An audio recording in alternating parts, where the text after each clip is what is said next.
Well, Amber went and screwed up her voice, which means somebody's got to cover Dial It Up. You know what that means? I get the theme song, you can't do shit about it. Dial it up, dial it up, dial it up, dial it up, dial it up. So, this week, because Amber is under the weather and she is unable to talk, she's got me covering an episode of Dial It Up. And this week we're going to be talking about mind control. It's important to talk about mind control now because there's been a couple changes to the power. So let's get started. First things first, around the 2013 rule, they changed mind control from a power action to a close combat action or range combat action. What this means is if somehow, even though mind control is a movement power, somehow you happen to get either charge or running shot at the same time as mind control, you can use them in conjunction with each other. As well, a lot of power, there's some new workings to it. We've got Battle Fury, now ignoring it. And change a little while back to the way critical misses work, because allow me to explain. Mind control is an attack, but it's an attack that deals no damage. Now, I'm not sure Amber went over this in great detail in her critical hit, critical miss episode, but when that change happened, because the attack actually deals no damage, a critical miss no longer does damage to the attacker, nor does a critical miss increase any kind of damage being dealt. It's just it's an automatic miss or an automatic hit. So, getting beyond that, you treat mind control for all intents and purposes like an attack. And that's even if it's friendly, which we'll get into later in the episode. But, so if you're making it a ranged attack, if they have energy shield, they still get it. If they have, using close combat, they have energy or combat reflexes, still works. If they have super senses, they get to pass it all, or they get to chance to avoid it. But once the hit is confirmed, then you take over the character. Now, one of the quirks about mind control that Amber really wanted me to stress about this in this episode is that she did it in writing. It was pretty impressive. She used a whiteboard and everything. She wanted me to cover how when you use mind control, the use of mind control, the entire action, isn't done until the action that you're taking with the character you've mind controlled is completed. So, similarly, like running shot or charge, the action isn't done until after you've made the attack. Mind control isn't complete until you've made the action with the character who's been mind controlled. Now, as well, when you use mind control on a character, whatever action you take, be it a free action, power action, close combat action, once that action's done, that's it. So if you took a free action to perplex somebody up, you no longer mind control that character. If you used outwit with that action, that's it. It's done. If you took any kind of free action, you've blown it.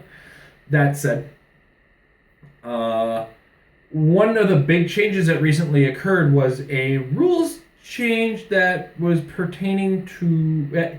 It was specific to a character with a once per game.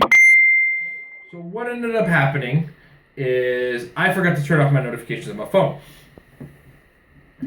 What this meant in the long term is that a character with a once per turn action or a limited number of actions no longer resets when you mind control them. Originally, for rules purposes, if you were to mind control, say, an opposing character with a once per turn effect and use that, they'd still be able to use their once per turn effect after they were back to normal, which got a little weird with friendly mind controls. So the new ruling states that if it's once per game, twice per game, X number of times per game, even while being mind controlled, that use of it counts towards that count. So for instance, Maximus, if I was to mind control Maximus, an opposing Maximus, and make an alpha primitive with his Maximus, that counts as one of the two he's allowed per game. If I mind control somebody else's Silver Centurion before they get a chance to make the torpedo, and I make the torpedo, I'm the one who made the torpedo. Deal with it. So that's a big change to the way mind control works. I'm not 100% sure why this ruling got changed, but it's an important rule to know because there was a lot of things in the past where people would use an ability and expect to get a second use out of a once per game effect.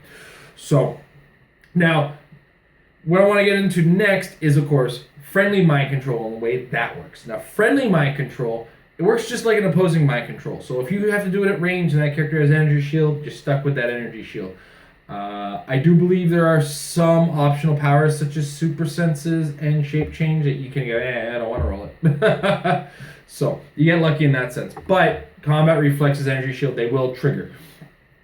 As well, it'll after that it works like all other instances of mind control, but it's just really just adding a full blown action as a free action to your pool, and that can go a long way. But as well, that free action counts as any other limitations that you might get stuck with. The reason I mention this, you got ideas like Green Lantern, the Green Lantern power battery, White Queen. Both of them have the ability to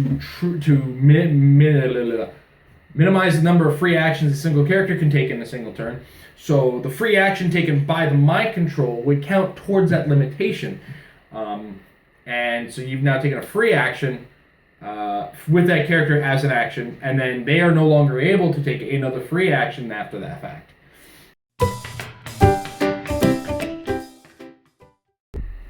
So Amber just handed me a piece of paper, and I looked at it and said, well, duh, but that's why I don't do this show. If you mind control an opposing character and they get the ability to do something after actions resolve. An example Amber was specific about was Modam. Modam uses Psychic Blast, and after actions resolve, she can use mind control. But if you mind controlled an opposing Modam and made a Psychic Blast attack with her, after that action resolves, you don't have Modam anymore, so you don't have the option in order to use mind control as a free action because it's required to trigger. I guess that's the best way to explain it. Like, you need to be in control of the character in order to trigger that, but after the action resolves, part of the resolving is that you no longer control the character.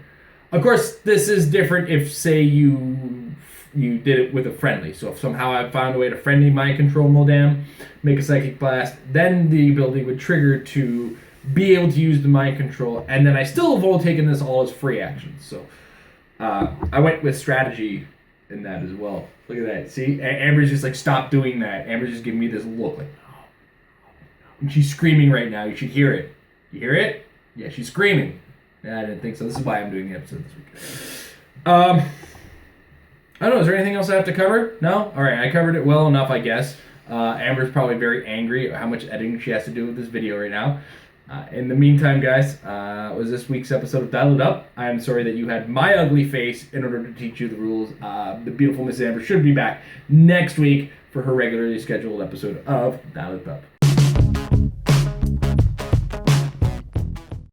Married with Clix is brought to you by Majestic's Heroclix Sales down Costa Mesa, California. Right now, they're in the middle of storefront change.